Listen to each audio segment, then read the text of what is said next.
اسٹاکہولم Sweden سے عارف کسانہ کی جانب سے سلام قبول کیجیے۔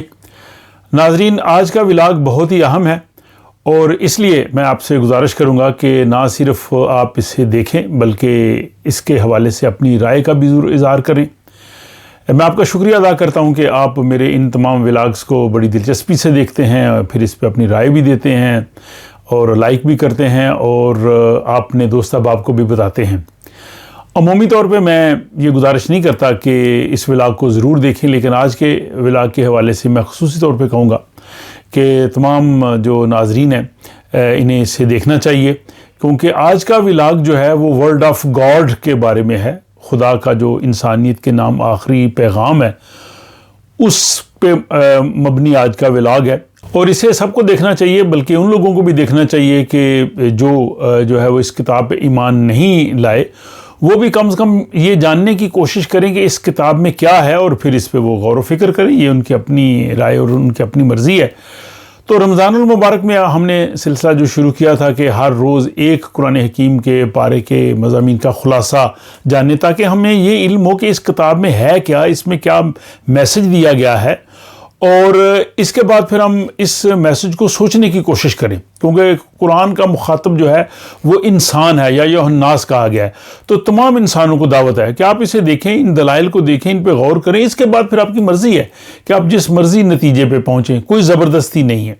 بلکہ رسول پاک صلی اللہ علیہ وسلم سے بھی فرمایا گیا کہ آپ کا کام ہے پیغام کو دینا، زبردستی آپ ان کو اپنے راستے پہ نہیں لا سکتے، کیونکہ اگر زبردستی لانا ہوتا تو خدا کے لیے کوئی مشکل نہیں تھا۔ کائنات کی اس نے تمام جو چیزیں ہیں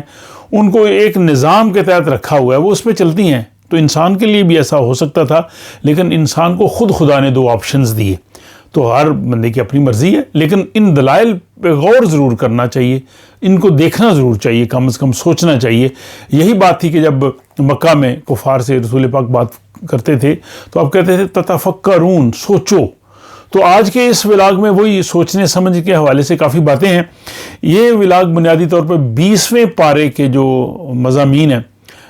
خلاصہ ہے، اس پہ مبنی ہے۔ تو جو 20واں پارہ ہے اس میں ٹوٹل 16 رکوع ہیں،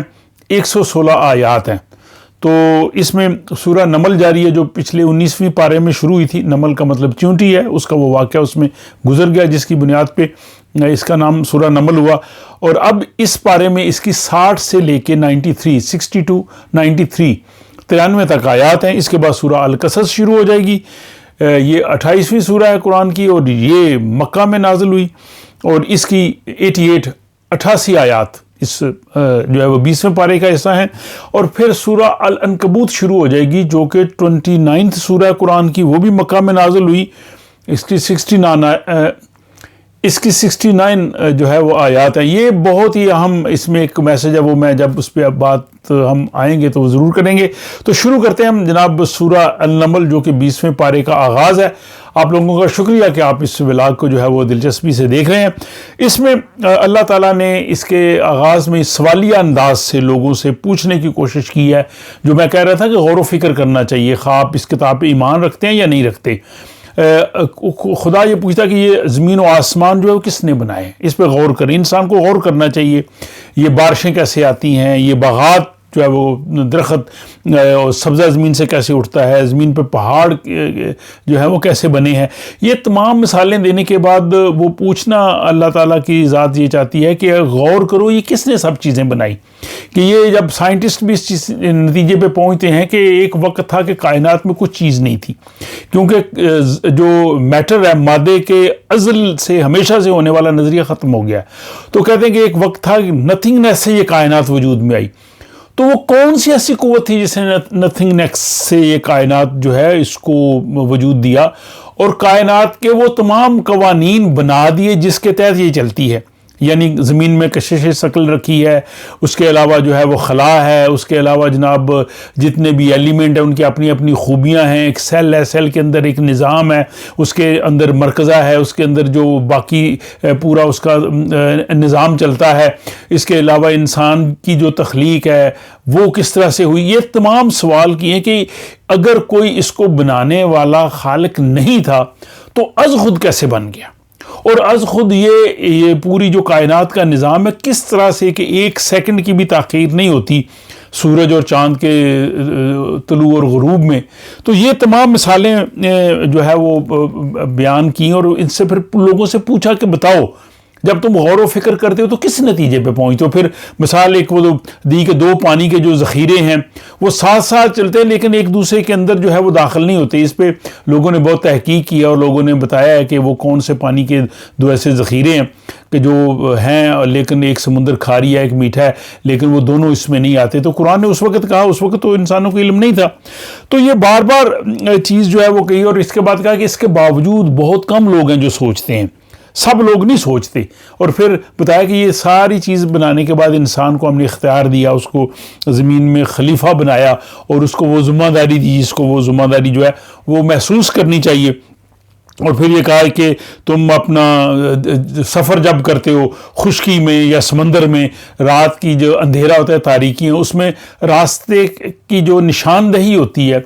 راستہ کس طرح سے تمہیں معلوم ہوتا ہے. آج کے زمانے میں تو میپ آ گئے ہیں, نیویگیشن آ گئی ہے, وہ ہم لگاتے ہیں چلے جاتے ہیں. اس زمانے میں جب سمندروں میں لوگ سفر کرتے تھے, خشکی پہ کرتے تھے, اندھیرا ہوتا تھا, کوئی ایسی نشانی نہیں ہوتی تھی, تو خدا نے جو نشانیاں بنائی تھیں,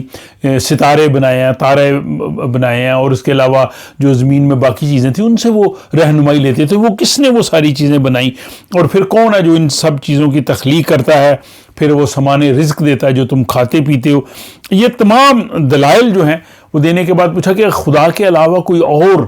ہستی ہو سکتی ہے اور کوئی ایسی ہستی ہو سکتی ہے جو تمہاری معبود ہو. تو یہ ساری چیزیں کہا کہ اگر نہیں تو پھر کوئی دلیل لے کے آؤ. تو اللہ تعالیٰ نے یہ نہیں کہا کہ صرف یہی بات ہے, کہا چلیں ٹھیک ہے تم ان چیزوں کو نہیں مانتے. یہ جتنی بھی بے شمار مثالیں, اور یہ آپ دیکھیں گے کہ بے شمار مواقع پہ قرآن حکیم نے اس طرح کی مثالیں پیش کرنے کے بعد پوچھا ہے, کبھی سوالیہ انداز میں اور کبھی جو ہے وہ دوسرے انداز میں. تو اس میں کہا کہ جو عقل مند لوگ ہوتے ہیں وہ ان نشانیوں پہ جو ہے وہ غور و فکر کرتے ہیں. اور واقعی اگر آپ جو فرانسیسی سائنٹسٹ ہے, ڈاکٹر ہے مورس بیکوائے, اس کی کتاب بائبل قرآن اینڈ سائنس پڑھیں تو اس شخص نے قرآن پہ غور کیا, اس نے عربی زبان سیکھی اور اس نے کہا کہ واقعی ہی قرآن ورڈ آف گاڈ ہے, کیونکہ جب قرآن نازل ہوا انسانی علم اتنا ترقی نہیں کر چکا تھا. رسول پاک صلی اللہ علیہ وسلم امی تھے, وہ کسی سے پڑھے نہیں تھے, کس طرح سے ان کو یہ سب چیزوں کا علم تھا. انہوں نے کہا کہ واقعی کائنات کی تخلیق جو ہے وہ خالق نے کی ہے اور قرآن ورڈ آف گاڈ ہے. تو وہ شخص جو تھا غور و فکر کر کے اس نتیجے پہ پہنچا. تو ہمارے لوگوں کو بھی کرنا چاہیے. اور پھر یہ کہا کہ یہ اس نتیجے پہ صرف غور و فکر کرنے والے لوگ پہنچتے ہیں, عقل سے کام لینے والے پہنچتے ہیں, لیکن جو اندھے ہیں, گونگے ہیں, بہرے ہیں, یعنی عقل ہے وہ استعمال نہیں کرتے, آنکھیں ہیں وہ دیکھتے نہیں, کان ہے وہ سنتے نہیں,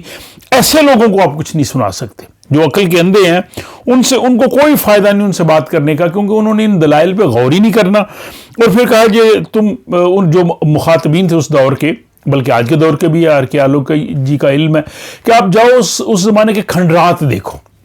ان بستیوں کو دیکھو. جیسے پاکستان میں وہ موہنجو داڑو اور ہڑپا کے کھنڈرات ہیں, وہ بڑی بڑی قومیں تھیں, وہ تباہ ہوئیں, کوئی وجہ تو ہوگی نا. یا عرب میں جو ان کے سامنے قومیں تھیں, عربوں کو کہا کہ تمہارے تجارتی قافلے گزرتے ہیں, عاد و سمود کی قوموں سے گزرتے ہو, تم دیکھتے نہیں کہ وہ قومیں کس طرح سے تباہ ہوئیں. تو ان وجوہات کا تم جائزہ لو اور اس کے بعد پھر تم اس کے باوجود تم انکار کرتے ہو, اور اگر تم انکار کرتے ہو تو پھر جو ہے ظاہر ہے تمہارا انجام بھی ویسا ہی ہوگا. پھر یہاں پہ کہا قرآن حکیم کی بابت کہ قرآن جو ہے وہ مومنین کے لیے ہدایت ہے اور رحمت ہے. تو واقعی یہ ہمارے لیے ایک ایسی کتاب ہے, ایسی نعمت ہے کہ میں سمجھتا ہوں کہ ہم اس کا تصور نہیں کر سکتے, جس کے بارے میں سورہ یونس میں کہا کہ تم خوشیاں مناؤ, جشن مناؤ جب تم کو ملی ہے. اور پھر اللہ کے قوانین پہ بھروسہ کرو, کہیں توکل اللہ پہ توکل. اللہ کے توکل کا مطلب یہ ہے کہ خدا نے جو قوانین بنائے ہیں, جو پرنسپلز بنائے ہیں, ان کو اپناؤ, اور جب ان کو اپناؤ تو ان پہ بھروسہ رکھو گے یہ سچے ہیں, یہی ہوگا جو ان قوانین کے مطابق ہے. تو یہ توکل کا جو ہے اصل مفہوم یہ ہے. یہ نہیں ہے کہ اسباب کے بغیر آپ کہو جی میں نے اللہ توکل کیا. پھر اس کے بعد کہا کہ زمین و آسمان کی تخلیق کے حوالے سے, اور پھر کہا کہ سب یہ لوح محفوظ پہ جو ہے سب چیزیں ہیں, کہ خدا کے جو قوانین ہیں, خدا نے جو اس کائنات کو بنایا ہے, وہ سارے کے سارے جو ہے وہاں پہ اس محفوظ ہے. اور آخرت میں پھر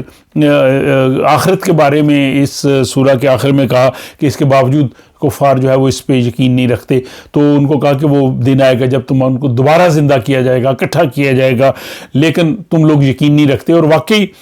آخرت کا جو عقیدہ ہے اس پہ قرآن نے سب سے زیادہ اس پہ آیتیں آئی ہیں، کیونکہ وہ اس وقت جو اولین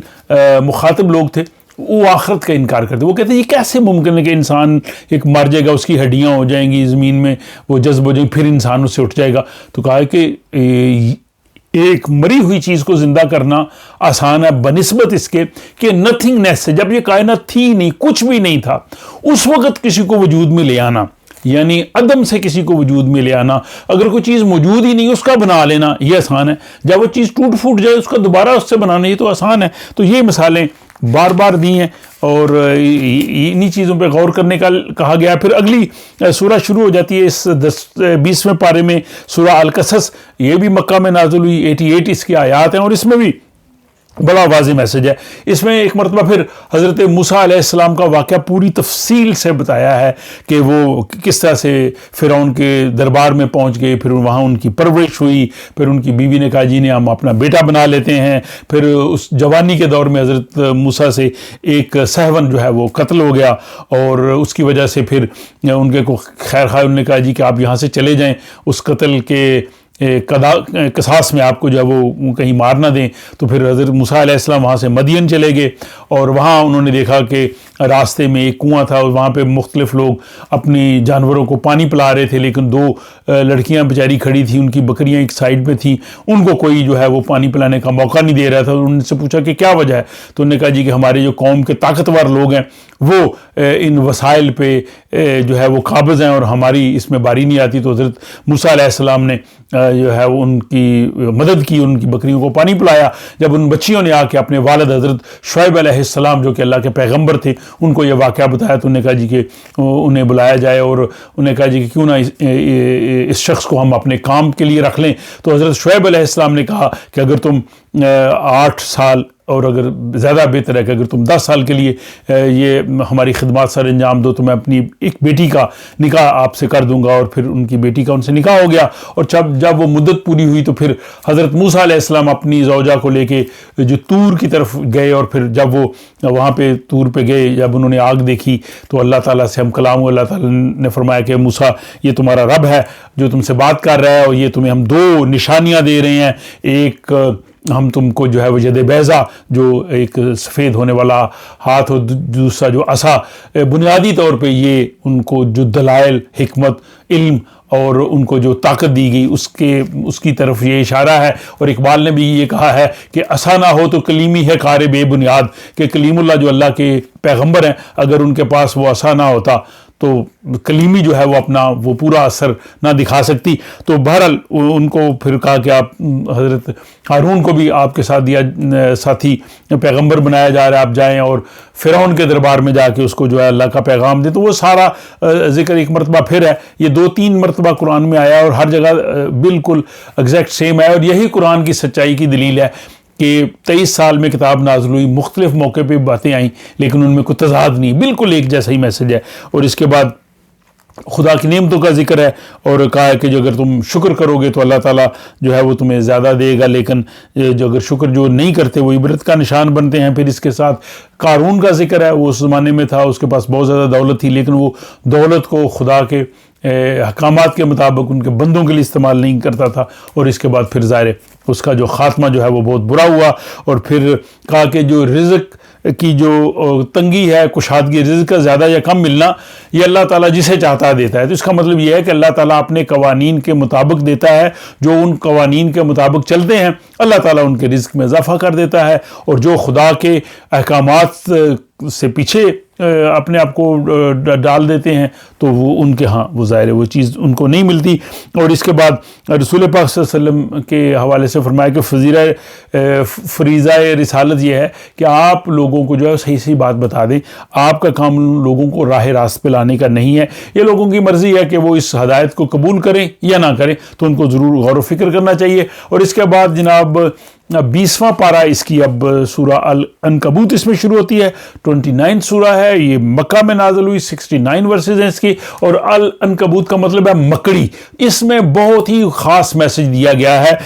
وہ جو میسج ہے، میں سمجھتا ہوں آج کے حالات، ہمارے حالات، جس معاشرے میں ہم رہتے ہیں، جس ملک میں رہتے ہیں، بلکہ پوری دنیا کے حالات کے مطابق جو ہے وہ بڑا زبردست قرآن نے وہ پیغام دیا ہے۔ یہ جب اس کی میں وضاحت کروں گا تو آپ دیکھ لیں گے۔ آغاز ہوتا ہے کہ جو ایمان لانے والے ہیں ان سے کہا گیا کہ کیا تم سمجھتے ہو کہ تمہیں ایسے ہی چھوڑ دیا جائے گا، یعنی ایمان لے آئے ہو اور اس کے بعد تمہیں کچھ تمہاری آزمائش نہیں ہوگی؟ حالانکہ جو پہلے لوگ تھے ان کی بھی آزمائش ہوگی، اور یہاں پہ یہی معاملہ ہے کہ ہمارے لوگ کہتے ہیں بس کلمہ پڑھ لیا ٹھیک ہے جی ہمارا کام ختم ہو گیا۔ کام ختم نہیں ہوا، کام شروع ہوتا ہے، اور اس کلمے کو عمل سے ثابت کرنا ہے، صرف پڑھ لینا کافی نہیں ہے۔ اور قرآن تو بار بار کہتا ہے کہ عمل و عمل صالحات، جنہوں نے عمل نیکی یعنی ایمان لائے اور عمل کیا، تو یہ دونوں چیزیں ساتھ ہیں۔ اور پھر 8ویں جو آیت ہے اس کی سورہ العنکبوت کی، اس میں کہا کہ والدین کے ساتھ جو ہے نیک سلوک کرو، نیکی کا کام کرو۔ ہاں اگر وہ شرک کا حکم دیں تو پھر آپ ان کی پیروی آپ کو کرنے کی ضرورت نہیں ہے۔ اور پھر اس کے بعد حضرت نوح علیہ السلام کے دور کا ذکر آتا ہے، پھر حضرت ابراہیم علیہ السلام، ان کی قوم کہہ رہی تھی کہ ان کو قتل کر دیا جائے یا آگ میں ڈال دیا جائے، پھر اللہ تعالیٰ نے ان کو کس طرح سے بچایا۔ اور پھر حضرت لوط علیہ السلام کا، حضرت اسحاق، حضرت یعقوب، ان تمام جو اللہ کے پیغمبر ہیں ان سب کا جو ہے وہ ذکر ہے۔ پھر حضرت شعیب علیہ السلام کا ذکر آیا ہے۔ پھر ایک مرتبہ پھر ان کو اہل مکہ کو کہا کہ تمہارے تجارتی قافلے گزرتے ہیں عاد اور سمود کی بستیوں سے، تم جانتے ہو ان قوموں کے احوال کو، پھر بھی تم غور نہیں کرتے اور عقل سے کام نہیں لیتے۔ عقل سے کام لو اور اس وحی پہ جو ہے ایمان لاؤ۔ اور اس کے بعد جناب جیسے کہ میں نے کہا کہ سورہ العنکبوت کی آیت 41 ہے، جس میں وہ بہت بڑی حقیقت اور میسج دیا گیا ہے، اور جو دنیا کے جو طاقتور طبقے ہوتے ہیں، جو طاقتور شخص ہوتا ہے، طاقتور ادارہ ہوتا ہے، وہ کمزوروں پہ قہر بن کے ٹوٹتا ہے، لیکن جب اس سے طاقتور کوئی ادارہ اس پہ آتا ہے، اس سے طاقتور ملک آتا ہے، اتھارٹی آتی ہے، تو اس کے سامنے جو ہے وہ بالکل مکڑی کے جالے کی طرح جو ہے وہ ٹوٹ جاتا ہے۔ تو اس میں مکڑی کی مثال دی ہے کہ مکڑی کے جالے کی مثال ایسے ہے کہ کمزور کو تو وہ پھانس لیتی ہے، کمزور اس میں پھنس جاتا ہے، لیکن طاقتور جیسے ہوا تیز آتی ہے تو مکڑی کا جالا ٹوٹ جاتا ہے۔ تو یہ ہمارے ہاں بھی ایسے، ہم جس دور میں ہیں ایسے ادارے، ایسے لوگ، ایسے ملک ہیں کہ کمزوروں پہ وہ قہر بن کے ٹوٹتے ہیں، لیکن جب ان سے طاقتور آتا ہے ان کے آگے وہ بالکل لیٹ جاتے ہیں۔ تو قرآن نے یہ بڑی زبردست مثال دی ہے اور کہا ہے کہ یہ مثالیں ہیں غور و فکر کرنے والوں کے لیے، عقل مندوں کے لیے، جو عقل سے کام لیتے ہیں، اور جو عقل سے کام نہیں لیتے ظاہر ہے وہ ان مثالوں پہ غور ہی نہیں کر سکتے اور اس سے فائدہ نہیں اٹھا سکتے۔ اور آخر میں یہ کہا کہ دنیا جو ہے یہ محض کھیل تماشا نہیں ہے، یہ جو ہے وہ ایشور کی لیلا نہیں ہے، بلکہ یہ اس لیے بنائی گئی کہ تم غور و فکر کرو، خدا کے احکامات پہ عمل کرو اور اس کے مطابق اپنی زندگی بسر کرو۔ تو یہ تھا جناب 20ویں پارے کا خلاصہ، جو کہ آج کے اس ولاگ میں میں نے آپ کے سامنے پیش کیا ہے۔ کہنے میں، سننے میں، سمجھنے میں کوئی غلطی ہو اللہ تعالیٰ معاف فرمائے۔ اللہ تعالیٰ ہمیں قرآن حکیم پر غور و فکر کی توفیق دے، اور غور و فکر کے بعد ہم جس بھی نتیجے پہ پہنچیں وہ ہمیں حق حاصل ہے، لیکن کم از کم اس کتاب عظیم پہ غور ضرور کرنا چاہیے، پڑھنا چاہیے، سب کو پڑھنا چاہیے۔ بلکہ میں کہتا ہوں کہ جو لوگ ایمان نہیں لائے، جو مسلمان نہیں ہیں، ان کو بھی کم از کم دیکھنا چاہیے کہ اس کتاب میں ہے کیا۔ اپنا خیال رکھیے گا، اور آپ سے ملاقات ہوتی ہے 21ویں پارے کے جو مضامین ہے خلاصہ ان کے ساتھ۔ دعاؤں میں یاد رکھیے۔